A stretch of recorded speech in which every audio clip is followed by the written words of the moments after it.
I'm so excited to introduce you to the best website designers out there. We have a brand new partnership with Session Sites. It is where good therapy meets brilliant design, and they get your website switched over or built in less than 2 weeks. They fine tune your messaging, use science backed user experience methodology, and work exclusively with mental health professionals. In fact, new clients right now are going to get 3 free therapy marketing strategy calls with their creative director of Session Sites if you book today. You're not going to want to miss this. Head on over to sessionsites.com/Joe. Again, that's sessionsites.com/Joe. Get the website of your dreams today. Sessionsites.com/Joe.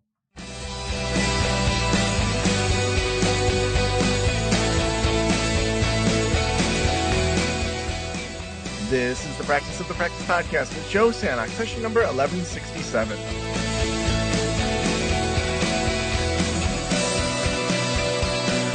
Hello, everybody, and welcome. I am Joe Sanok, your host, and welcome to the Practice of the Practice podcast, where we help you build a thriving private practice you absolutely love. We, this month, throughout all of February, are doing Marketing Month. So we are talking about all sorts of different angles in marketing, digital marketing, the rule of 26 that we just covered just a few days ago, talking about online reviews and how to do that ethically. If you missed last month, we had the Even Better Year series, which was all about small improvements in our businesses, but also in our lives that can help us. One episode I loved was 1160, where we talked about non-obvious thinking in private practice. It was just a fascinating episode. So a bunch of great episodes that were last month during that Even Better Year series. So I'm so excited about our guest today. I met Ryan Scanlon actually at the Mental Health Marketing Conference, and it's always so fun to meet people in person and then to be able to have them on the show. Ryan's a former direct behavioral health provider turned EHR sales manager turned marketing consultant who owns Flourish Your Practice, which is a business development consulting practice that focuses on course and workshop development, referral marketing strategies, and website design for trauma-informed providers. He is a native of New York and now resides in Grand Rapids, Michigan.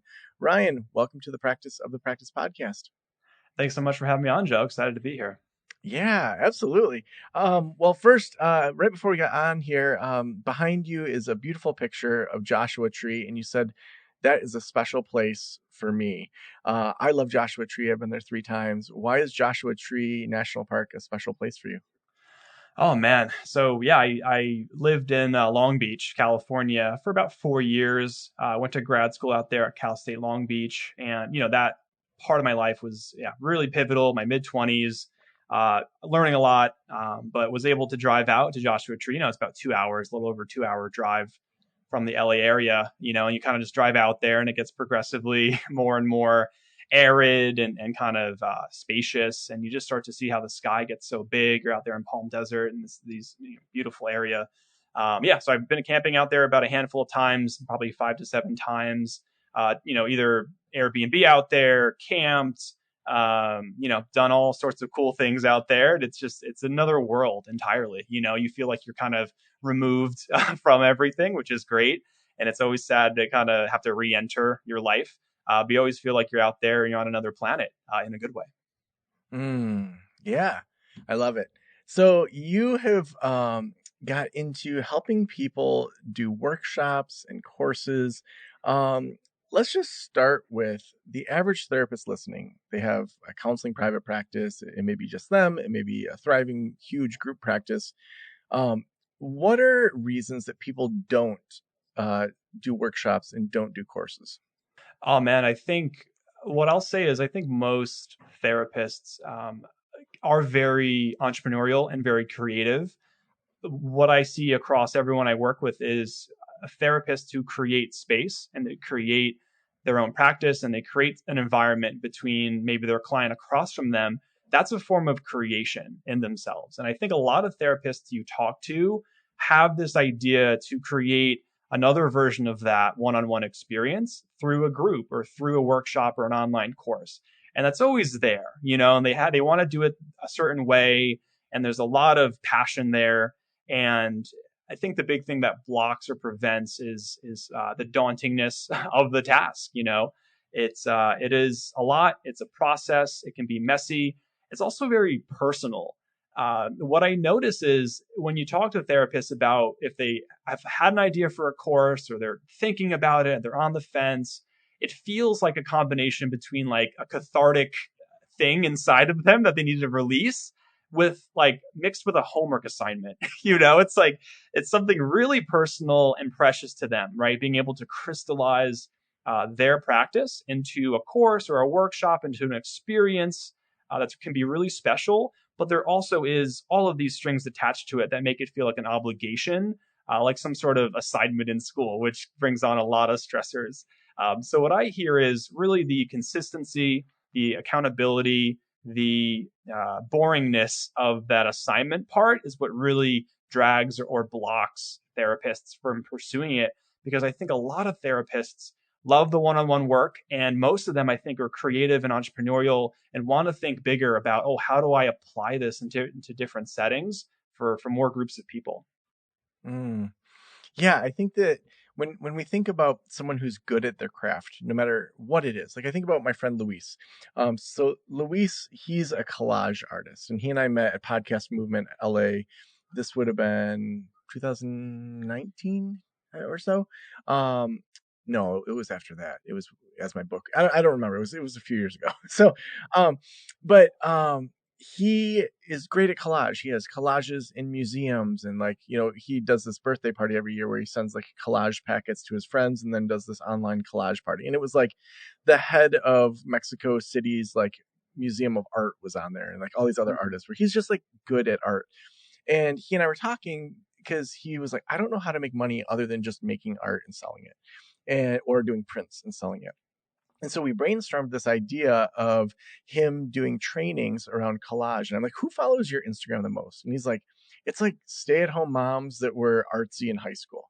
I'm like, Hmm. okay, like what do they want? And they kept saying the magazines you're using, Luis, are amazing. And the guy just goes to like these estate sales and buys all these magazines and has these beautiful magazines. And so he started a collage of the month club where he sent a collage packet of curated, just ripped out pieces of amazing magazines that people get in this packet. It's like 20 Yeah. or 30 bucks a month. But then these people that love collaging but didn't want to have to figure out how to find good inspiration just got this inspiration every month. And now he makes thousands of dollars off of these like collage of the month kind of things. And I think that Yeah.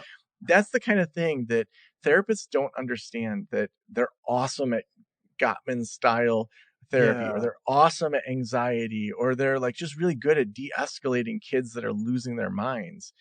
And that's awesome that you're good in therapy. But there is a whole market of people that need workshops, that need training, that don't even live in your community. And I think that there's a mind shift of your skills are transferable, and it's not somehow breaking your code of ethics by teaching this. Now, when you're meeting with people, do they usually come to you and say like, I've got my idea, or are they a little bit skittish, like I'm not sure what to do, or like what's that look like when they're brainstorming workshops and brainstorming courses? That's a great question. It's kind of split, honestly. So I do a couple different things. I've actually just started free support groups, like accountability groups for therapists who are just starting off, and that crowd is going to be more. I have an idea. It's kind of almost there. I just need to kind of sort it out, and so that those folks are like on the fence and kind of approaching it, increasingly. And then I have the other group that works with me with in a coaching capacity. I'll do kind of coaching sessions and curriculums based on getting therapists to kind of launch their own thing. I just kind of in a more of a coaching capacity. And then I obviously do project consulting and really take on a big load and bandwidth to help them get this thing from start to finish. So those folks they've probably done something in the past. They've done an event before. Like they'll say, oh, maybe 2-3 years ago, I did a small event, a case consult group with other therapists or something like that. It was a 2-day thing and it was really successful and I loved it, but I don't know how to recreate that or make it, sustainable or recurring. So typically the group that will go deeper and will want to do either a project consulting or a coaching route, they've had a proof point before. They've done something that feels tangible and good, and they want to take the next step and make it more of an established part of their business and really have another stream of revenue for themselves. But there is definitely a huge crowd that is early stages and, chewing on it, and they kind of want to adapt it, but they don't know how. And so, yeah, I meet people from across the range of that. So let's break up kind of workshops and courses. I know either way it's content creation, but when you think about workshops, say we've got people here that are like, give it to me, Ryan. I want to know how I need to brainstorm. What are some of my first steps? Give me the bullet points. Where should they start, and what actions should they start taking? Totally. Yeah. So I've constructed this like 5-phase approach. And I think for myself, I think for most people, is when you have a big project, just try to organize it into steps, right? And basically, my first couple steps, there's conception of the course, which takes some time and needs to be honored as its own section. Then you focus on curriculum, and then the third is format. And I think what a lot of people get stuck with is the format. I think people automatically want to go to, well, do I do a live event? Do I do like a workshop? Do I do an online pre-recorded course? The format really is what trips people up. But I recommend leaving format towards more the middle of the process, because I think if you really can shore up your concept and also have a good part of your curriculum kind of built out, I think parts of format will reveal itself, and it'll be a little more organic, and it'll make sense. Like, oh, this curriculum really needs to be delivered in a live setting or via Zoom, perhaps. Or no, this actually is best if I curate it and polish it in a recorded session, So format, I recommend towards kind of the middle of the process. And then delivery is kind of that test and retest phase. I put that fourth. And then marketing and kind of coming up with a title, with logo, with branding, promotional stuff, landing pages, getting registration set. All that stuff kind of happens throughout the process, but I kind of leave that fifth, because that's, that can happen towards the very end and up until and then after the course. But to answer the question about where do people start, I think with conception, I think first of all, think about your story. Think about like the things that are really important to you and that spark a lot of intellectual joy with you. And so you can have a practice and you can maybe focus on a certain modality. Let's just use IFS, for example, because that population has really been speaking to me recently, right? And so there's different, techniques and different aspects of IFS. And I think people will say, oh, how do I do this in a group? How do I do this in a course? I'll always say a question I ask to get people started on, the crux and the idea of their courses. When did you first learn about this topic? What was the setting? What made you curious about it? Tell me more about what attracted it, to you, and what parts of it did you dive more into? There are no accidents. The reasons why people go into IFS and then certain parts of a modality or topic for whatever it is, there's reasons for that. So I always try to get people to think about, why is this topic important to me? And again, like with a course or a workshop, there's hundreds, if not thousands, of things out there that can educate you on all these different topics, right? It's not about getting the newest or the best even, course or topic. It's about how can I infuse my personal and my experiential expertise into this topic to really make it unique and to really resonate personally with other people. So I really try to activate people's stories, what gets them personally excited about the topics that they're into, sharing their process. One woman I'm working with she wants to do a dream course, and she wants to get people to record their dreams more consistently, right? And now for the last couple of weeks, I'm like, well, what do you do to record your dreams? Tell us your process. That is so important, and I think so critical for people to hear, and makes it stand out versus all the other dream courses you might hear. So to get people to start, I really think it's a personal experiential experience, and getting you kind of in that learner's mind or that kid-like mind of learning about this for the first time and what excited you about it.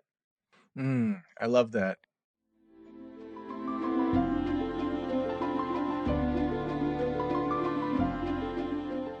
Something always comes up when you're running a private practice. Well, Gusto's payroll and HR services can make it a little easier. Gusto was designed for you, the small business owner. They take the pain out of running a business, automatically calculating paychecks, filing payroll taxes, setting up open enrollment. Gusto does it all. Want more? time tracking, health insurance, 401k, onboarding, commuter benefits, offer letters, access to HR experts. You get the idea. With Gusto, you can focus on the joy of running your business. It's super easy to set up and get started.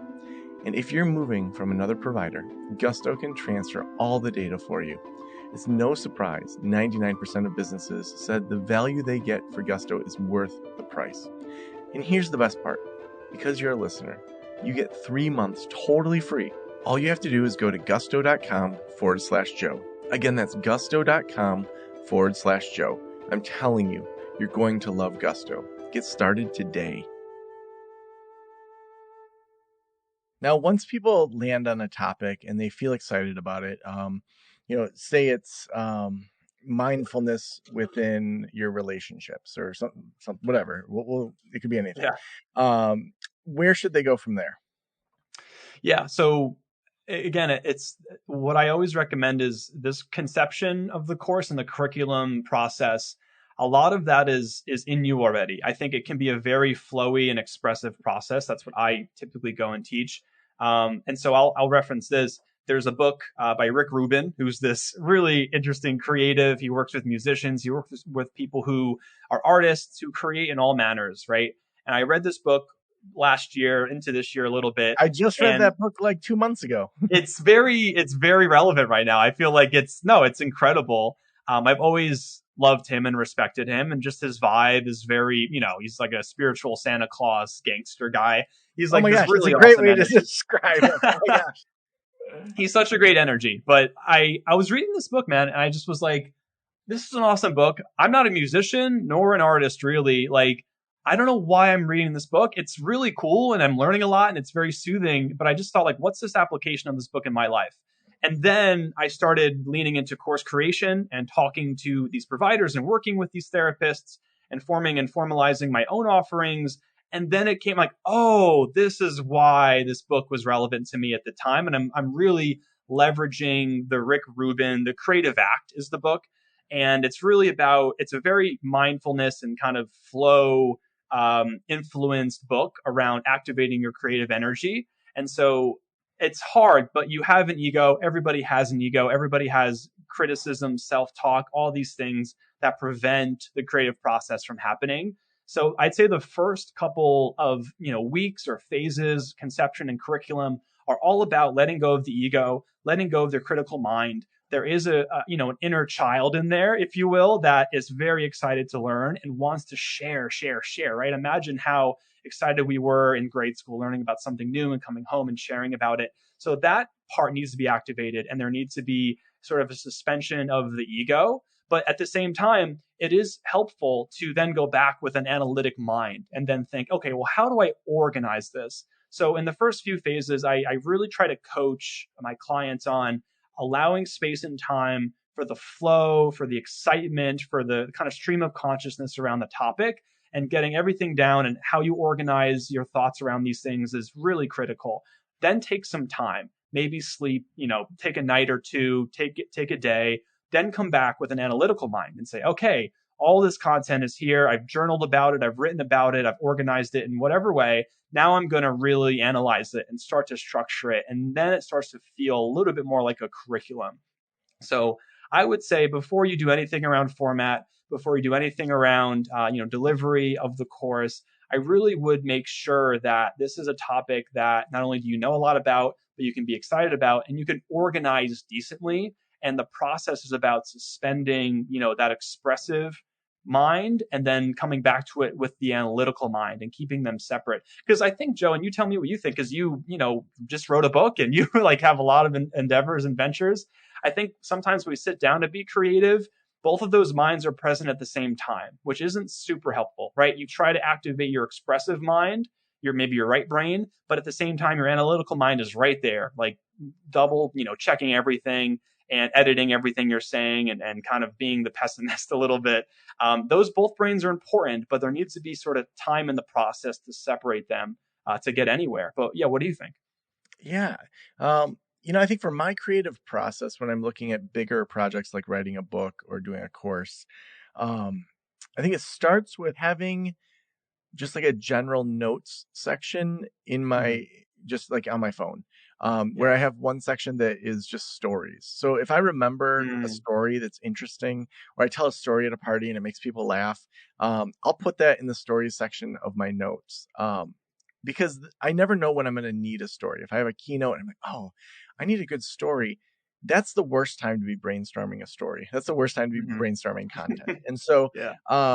if I can just curate a whole year of stories I've just told with friends that people liked, it's like, okay, now I have a bunch of just, one sentence reminders of getting accidentally locked in a bathroom in Paris, Yeah. Yeah. or whatever the story is.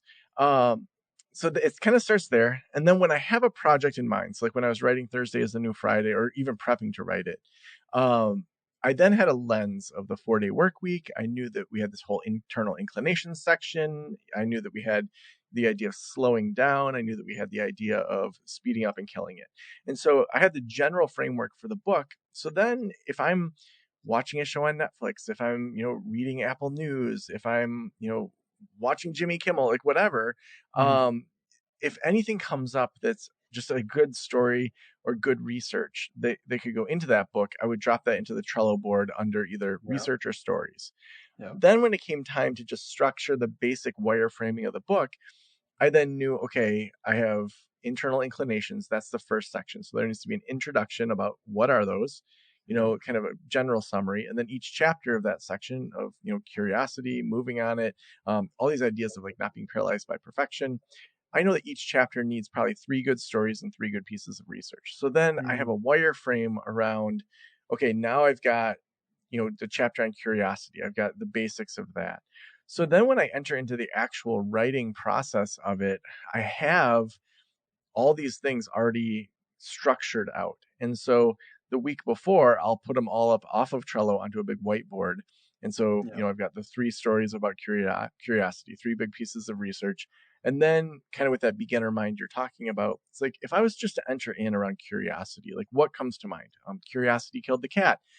Kids are curious, thinking about stories of just different curiosity, like where have I been curious? Where have I not been curious? And just brainstorming all the like micro, like my own experience, actions around curiosity, and all the macro, like what does it mean to have a curious society? What would that do for humanity? Why don't societies value curiosity? Why do they? Are there, other societies that were super curious and something happened that was positive? So just Yeah. dumping all of that. And then when it comes time to work, I then allow myself to go down as many of those rabbit trails as possible. Like the curiosity chapter starts with talking about, a cat that got caught in a chimney and was national headlines for 3 days, and curiosity ended up killing the cat.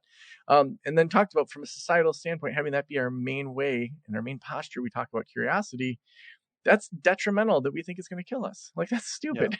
Yeah. And so then it's like, it's never that like I'm sitting down at the computer and writing like, what should this chapter on curiosity Right. be? It's Right. like I've spent the last 2 years just gathering things that I might use within it. Yeah. Yeah.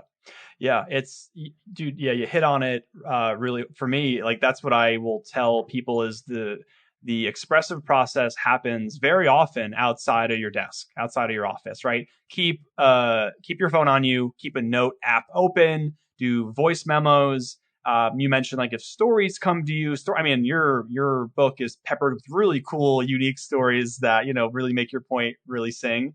So no, keeping things at your ready to whenever you have a good sequence of ideas, oh, this flows well together, or a really cool story that's relevant, that's cool. Keeping things close to you. I'm a big note app person. I'm a big voice memo person. I think for me, sometimes like talking, speaking it out loud, ideas, concepts when I'm in the car. So the expressive process, to your point, really happens a lot of the time outside of the desk and the office and sitting down. It's like, it's really spontaneous. It sometimes happens after you exercise, scientifically in the shower, right? We always hear about that. For me, it's like after doing a yoga class and you're sitting in shavasana, right? And you're completely relaxed after your body has been like, tense and kind of, working for the last hour. That so much flows to me when I'm in that kind of state. So yeah, it's really about freeing it up and then having the notes and the ability to jot things down as you're going throughout your life. So Ryan, how much do you think that people should actually create the course before they sell it versus pre-selling a course that has yet to be recorded? Oh, that's a great question. I think I think it comes down to the question of proof point, right? Like, do you have a validated idea and have you listened to the market appropriately around that? Again, I've had people that have clients and have a network and have colleagues where they can understand that if they were to go straight into a course or a workshop, they'd have a decent census that have a decent kind of base to start with. And so I always go back to listen to the market, right? And I think that's a skill that therapists are never really shown or taught. Therapists are excellent listeners, right? But listening in the sense of where can I see this go and what actually, from a business standpoint, are my clients seeking or needing? So I really always try to coach individuals on listening to the signs in their market. What are their clients asking for? What are you hearing from colleagues in your network?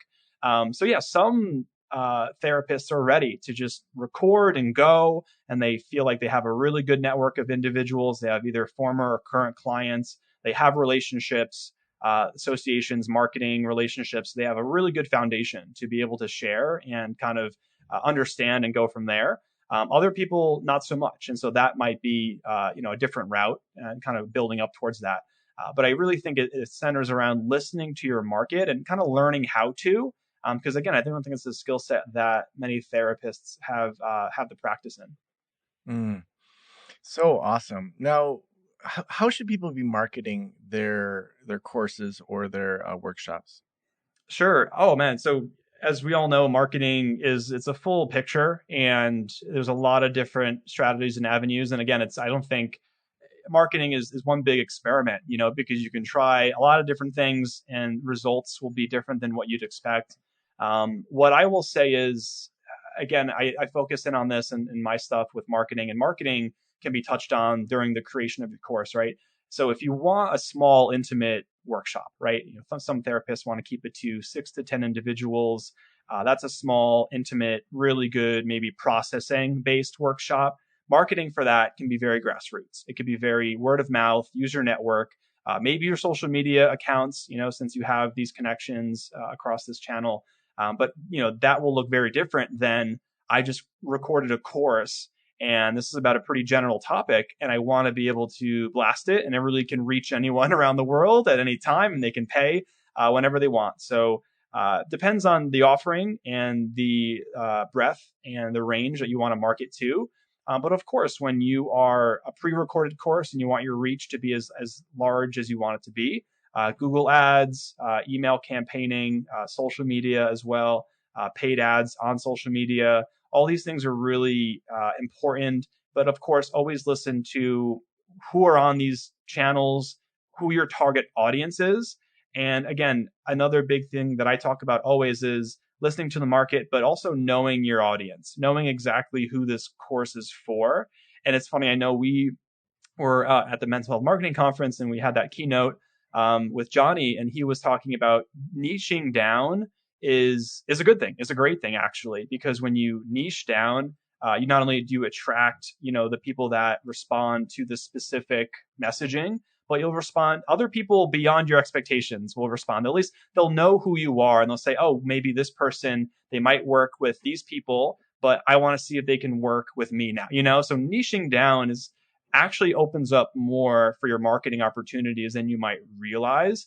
So marketing for me always starts with who are you serving, the value proposition for these people, understanding what kind of turnout you want as well, and then leveraging things like Google Ads, leveraging SEO on your website, leveraging social media to really be strategic about who sees these and where you point these promotions. Mm, yeah, I think it's just the more that you can have those ideas brewing over time, doing some audience building and kind of growing those different things, the easier it gets to then do the final sale. I hate seeing people put a ton of time and energy into like building a whole course just to sell like two or three. And so I tend to Right. fall more on the other side because I've done it where I've put so much time and energy into something only to have one or two people buy Sure. that I tend to prefer like, okay, let's get some money in hand to prove the concept, and say, Right. hey, we're launching this in 2 months. And, we're also going to do a meeting where you ask questions. And then when we do the recordings, it'll answer all those questions. So then they're a part of that process too. So awesome, Ryan. The final question I always ask is, if every private practitioner in the world were listening right now, what would you want them to know? Oh man, I think always be creative and be innovative and take risks around your offerings. So I'll say from my background, I wanted to be a therapist for the longest time. I remember I was in high school. I was 15 years old. I learned all about psychology in this elective class I took. I worked in an inpatient unit. I volunteered in high school. Wanted to go either the master's route or the PhD route in clinical psych. It just was so obsessed with that world, and I loved it so much. Worked in the field for a couple years at a bachelor's level. Kind of saw limitations of the field and kind of thought to myself, I want to be more creative with how I impact this field. And I know this is always going to be my North Star, but I want to just be a little creative. So I went the business route, got an MBA, and now obviously I'm doing marketing and coaching around helping therapists with their courses, with their marketing and growing their practice.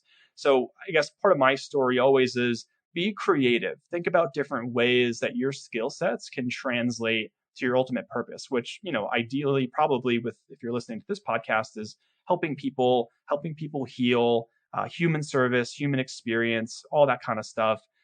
So I would always coach people and tell people, take that risk, be creative. It's a process. It's definitely messy. It's definitely very personal, and it's not easy. But as we all know, nothing worth it is ever easy. So my big thing, and what I've always try to follow for myself and what I work with my clients on, is be creative, take that risk, really understand where your skill set and where your value can really come in and make a lasting change in your community, in your population, in the clinical psych world, or beyond for that matter. So really don't put any limits on yourself, and really think creatively and strategically about how your skills and your practice can help more and more people. If people want to work with you, if they want to find you, where can we send them? Yep. So the website is flourishyourpractice.com. Big on LinkedIn as well. Very, very active on LinkedIn. So Ryan Scanlon, MBA. That's me on LinkedIn. I also do a lot of different content on my Instagram as well, at Flourish Your Practice. I will do a monthly podcast as well. I've done now 3 of them up to this point. So L3 by Flourish is kind of the media branch of Flourish, where I publish videos and podcasts on Spotify and YouTube. So L3 by Flourish is more of my media outlet. And that's it. Flourishyourpractice.com if you want to learn more. So awesome. Well, thank you so much for being on the show. Awesome. Joe, thanks so much, man. Appreciate it.